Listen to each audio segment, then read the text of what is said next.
Don't be fooled by YouTube titles. Marie, you've got a great example of this. I'm going to let you cover it. Start talking about it as I get the photo. Don't be fooled by YouTube titles, because some YouTube titles are very misleading, and then even the article can be misleading. But most people don't read the article. They just read the title and think must be the case. Yeah, you sent me an article this week and you said, oh, if you can read it before the live.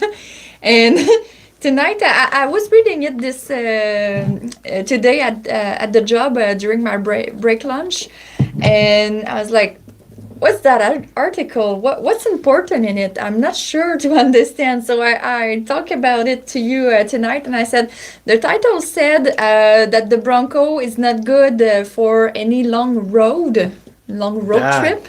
Yeah, and in the article it wasn't that long. They doesn't speak at all about a road trip, a long distance trip. They just said, finally, the Bronco, it's a good vehicle to bring at the, what is that in English? The drive-in, because you can remove the top. I was like, what is that? What's important in it? I was sure he was sending me statistics, stuff but the title about is, the models that was hard to understand. But the title is Ford Bronco Badlands Review. For off-road, not road trips. So they're saying it's not good for road trips. They didn't speak about the off-road at all. Not road trip. Just said, "Oh, go in the drive-in with that car. It's nice. We can remove the top." So, yeah, the title sometimes doesn't match. Yeah, it's catchy. But unfortunately, a lot of people will say, "Oh, well, in that case, I actually had someone at the gym, and the photos I'm going to show you."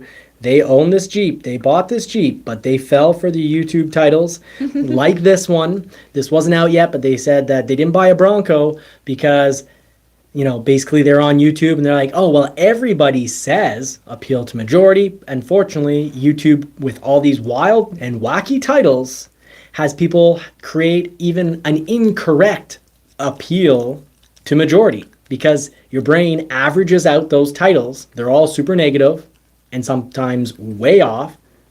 This isn't the case. We'll talk about that in a moment. But they didn't buy the Bronco. They didn't even shop for the Bronco. They said, well, why, I figured, why even go to a dealership when everyone says that, it has problems, that the engine's going to blow. They don't have reliable engines. Valve trains on low 50s, 50 or 53, engines blew. Ford bought a brand new vehicle. This isn't a 1999 Porsche, 911 Porsche. You're not going to the dealer as an 82-year-old being told you abused the vehicle too much, so you're at 15,000 miles, but you have to pay the engine yourself. This is Ford. Ford's great for recalls and taking care of their clients. So they're now in awe of my Bronco, and they're not just doing this to be polite.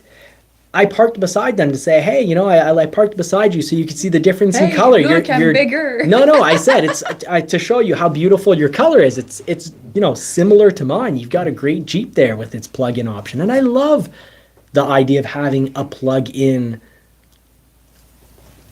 SUV. And Bronco's not plugged in. This is going to help Ford encourage to be plug-in, and I don't think she made the world's worst decision. I think on the long term, the Ford Bronco is going to be a lot more reliable long term.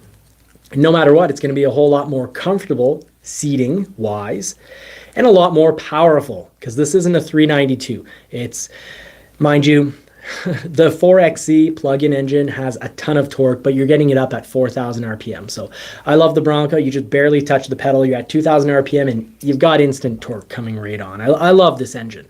But to wrap up this story, she didn't buy a Bronco. She didn't even shop a Bronco, because the average of all the titles on YouTube about the Bronco is that this is going to break.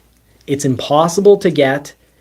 And I was like, okay. Well, I've had two. I haven't had any. I don't know anyone in my real world that has had an engine problem. I know a lot of people outside of the real world on internet land that haven't had problems. And I know that the 2.7 liter has been sold in the hundreds of thousands of models, and there have been very few issues. It's a great engine. Didn't even go shop it because of, well, the appeal to the majority, and the majority of YouTube titles You don't want to be fooled with them. Hence why once in a while I've got a thumbnail, and right on the thumbnail, the image, it says, don't be fooled. It's a major theme of this channel. So anyways, she's awestruck. She told me size matters. She wants the big one. And she's talking about the Bronco. And she regrets not having shopped the Bronco. Because I was like, oh, actually, the engine's really good. That was just some bad valves, a bad batch of valves that were being outsourced temporarily. And they don't actually have issues. The engine is really reliable. And they are available. And they're available at MSRP. I've got 3.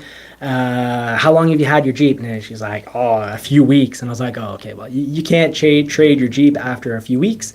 Jeep's offering big rebates because even for new Jeeps, they're having trouble getting them off the lots.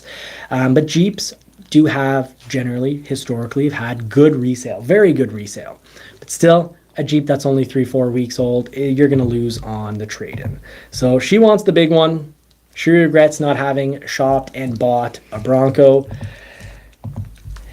And I agree with her. I still prefer the 2.7 liter V6 from Ford more so than the plug-in Jeep. I want the size. I want the comfort. We've driven these things down to Florida twice. We did the whole panhandle. We went into the Keys. Hey, at one point, we drove for, 22 hours straight? We drove from Quebec, Canada to St. Augustine. 24, with a 45-minute, 1-hour stop because we had to go to the bathroom. And we cheated. We had a quick little nap. But other than a 45-minute nap, we drove for 22 hours straight. Yeah. And we were super comfortable. Yeah, and even if we stop at the middle to come back, it was 24 hours again. On the way up. And doing all the circle around the Florida too, I guess. So it was like driving 3 days in a row in the car. So it's a nice test drive. Now, my brother, Marine Vet, I'm happy you're here tonight. You're here every night, so thank you so much. It's very generous of you to give us your time and your incredible experience and feedback. And he had a highly modified Jeep, and he says, as a former owner of a highly modified Jeep, he says the Bronco is incredible. I think he's preferring the Bronco, just like the lady at the gym who is, saying she wishes she would not have followed those YouTube titles. Now, unfortunately, I have to have, my title tonight was record cancellations, with pictures of Ford, which can mean Ford, they might not be thrilled with that kind of thumbnail. And I'd understand, but I'd also postulate that you need to catch flies. Well, how do you catch flies? People who are like, oh, I'm not going to buy a Bronco because of everyone saying the engines are bad, everyone saying they're not available, and everyone saying they're way over MSRP, and just not to get one in that, titles by certain YouTubers that are like, Ford needs to go bankrupt. Those type of titles. They get the idea that, they're just going to have a horrible experience, and that's possibly the case at every single manufacturer's dealer. Just like you might have the best shopping experience. People who buy with me often tell me, well, that was a lot of fun. Thank you. And they thank me for the fun that they had. Now, of course, that's always, any business relationship is a two-way street. So if someone comes in, the more positive someone comes in, the more positive I can be and the more fun I can have. If someone comes in yelling and screaming, well, probably going to smile less and tell a few less jokes. But my point is, you need to shop the model. You need to shop the dealership, because not every dealership is going to give the same experience. That's true. But, my dealership has been doing these at MSRP, and that's completely against what you would think going through YouTube world. What you think you'll get, this person missed out on buying one of these or even shopping one of these because of that. So I want to catch those people. And how do you catch those people? Well, you catch them with crap titles. You catch flies with crap titles. But then, I can share the right information and make sure people don't get fooled. And yeah, you could have a horrible experience buying a Bronco, but shop the dealer. Look at the dealer reviews, the Google reviews. If there's a good amount of really negative dealer reviews on Google, we'll avoid.